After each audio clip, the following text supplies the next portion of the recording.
Nā, kei te tino tautoko ngā whakahaere Māori o te raki i te ara tuku Iarere Ipurangi Hall e whakatūria ana i Tāmaki Makaurau ki roto i te tai tokerau.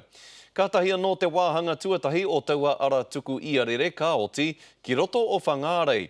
Me te mata ina ia o te iwi Māori o taua hapori kia whai hua ngā uri. E whai ake nei ko te pūrongo a Anzac Pikia.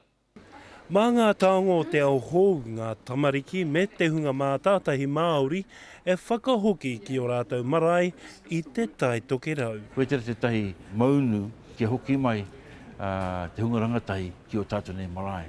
Ara noa atu ngā paenga ka puta ki te Māori. Tai ai koe te whakawhitetu ki ngā wāhi katoa te ao. Mena ke reira tēnei taonga ka tai ai koe te whakawhitetu i te hekona kotahi.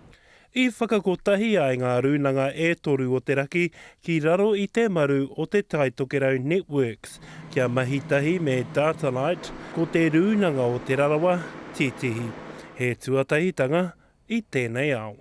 I te timatanga ki hai ngā iwi katoa i kite te huarahi hei painga mo tātou. Ko titi umanga i haina titi o ngā kaituku pūtea matua kua ngā kōrero mō rātou, kai te he katoa.